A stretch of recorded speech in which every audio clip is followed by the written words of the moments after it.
কিরে শম্পা, কেমন আছিস? আরে অঙ্কিতা, তুই তুই এদিকে? আরে আর বলিস না, তোদের এদিক থেকেই তো যাচ্ছিলাম, তাই ভাবলাম তোর সাথে একটু দেখা করে যাই।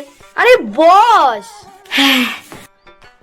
বাবা, কতদিন পর এলাম তোদের বাড়িতে। তারপর বল, কেমন আছিস তোরা? মানা কত ছোট ছিল, কত বড় হয়ে গেছে। সত্যি, যেমন পড়াশোনায় ভালো মেয়েটা, তেমন কাজকর্ম শিখিয়েছিস। আনার মাথায় চুল দেখ, কত ভালো। এই জানিস তো, তোর মেয়ের মতো আমার ছেলেটাও খুব ভালো। একটা ইন্টারভিউ দিয়েছে, সাথে সাথেই ডেকে নিয়েছে, একদম পুরো ডেকে ডেকে নিয়েছে। হ্যাঁ, গর্ব করছি না। তাও সত্যি, আমি আমার বাড়ির সবাইকে বলি যে মানার মতো মেয়ে হয় না। বাবা, কত দেরি হয়ে গেছে, আজকে বরং আমি আসি। হ্যাঁ, আবার একদিন আসবো। মান্তু, যাবি? হ্যাঁ, এই তুই যাবি? শম্পা। হ্যাঁ বলো। 10 মিনিট হাতে সময় আছে গো, কিছু কথা বলতাম। আর কি কথা? দারুণ খবর পেয়েছি, একেবারে গরম গরম। ভিতরে এসো। আরে শোনোই না। আরে আমাদের বাড়ির সামনে যে ওই ভল্টু আছে, ভল্টুদের খাবার দোকান, ওই খাবার দোকানের সামনে তো একদম পুরো সর্দারদের বাড়ি। আরে ওই ভল্টু আর সর্দারদের একদম পুরো তো আদায় কাজ কলায়। সর্দার বাবু তো সবেই মাত্র একটা স্কুটি নিয়েছে, আর ওই ভল্টু গিয়ে স্কুটির চাকার সামনে একখান পেরেক ফেলে রেখেছিল। সেই সর্দার বাবু স্যুট বুট পরে একেবারে গাড়িতে বসে গাড়ি ছুটিয়েছে, অমনি। সত্যি? হ্যাঁ গো। ওই সে খেন্তির মা কলে দাঁড়িয়ে দাঁড়িয়ে বাতেলা দিচ্ছিল যে দেখো শাড়িটা কি সুন্দর, পুরো 2000 টাকা নিয়েছে। আরে ওইসব কিছু না, কালকে তো আমি গেছিলাম গড়িয়াহাটে, মাত্র 200 টাকায় বিক্রি করছিল ওই একই শাড়ি। যাই গিয়ে খেন্তির মাকে একটু ঠাসিয়ে আসে এই কথাটা নিয়ে। মানার মা। আরে আরে কি হলো? এই যে তোমাকে আমি কতবার বলেছি মেন গেটের সামনে ঝাঁটাটা রাখবে না, আমরা তো বাইরে বেরোলেই ঝাঁটাটাকে দেখতে পাই। আচ্ছা বলো তো, সকালবেলা ঘুম থেকে উঠে ঝাঁটা দেখা কি ভালো? তোমাদের কি লক্ষণ অলক্ষণ বলে কিচ্ছু নেই? এই তুই কি করছিস? আজকে বৃহস্পতিবার, তুই খাটে বসে বসে নখ কাটছিস? একটু আদ্র এসব মানতে হয়। বন্ধু ভাবি বলে তোমাকে এই ভালো কথাগুলো বলতে আসি।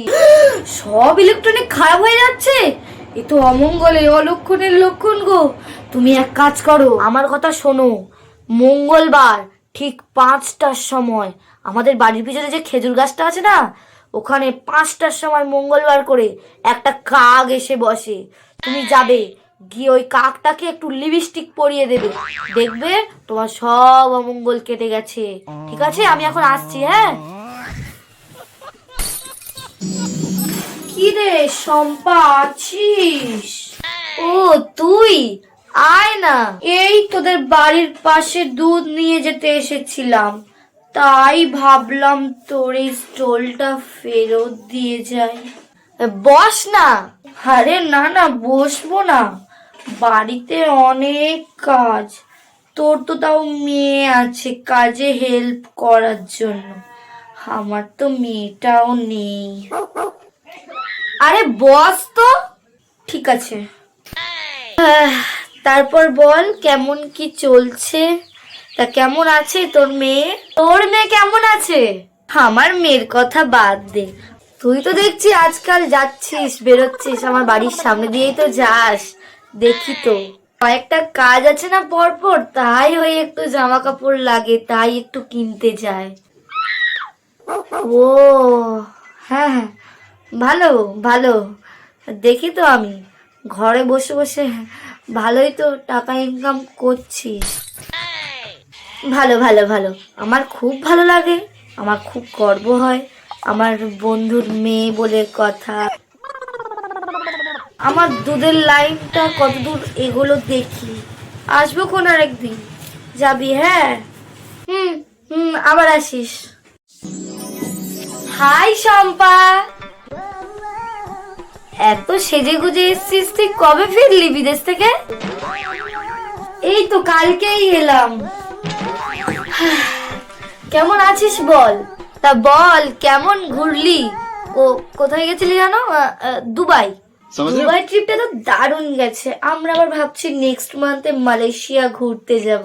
এই তো ঘোরার বয়স, বল আর কখন ঘুরবো? আমি তো তোকে দেখাতেই ভুলে গেছি, look at this snow spin. এটা আমি কালকেই নিয়েছি। যে গাড়িটা নিয়ে এসছি ওটা ওই আগের মান্থেই নিলাম। মানা এইসব কিছু টেস্ট বোঝে, তুই তো এইসব কিছু টেস্টই বুঝিস না। আমার কারটা রোডে দাঁড় করানো আছে, তোদের পাড়ার বাচ্চাগুলো খেলছে, যদি একটু স্ক্র্যাচ মেরে দেয় না আমার দিলে অ্যাটাক করে দেবে। আমি আজকে যাই, হ্যাঁ আমি আবার একদিন আসবো, এসে দুবাইতে কি ঘুরেছি কি খেয়েছি সব একদিন বলবো। আজকে এলাম রে। এই মানা যাবি? হ্যাঁ আসছি।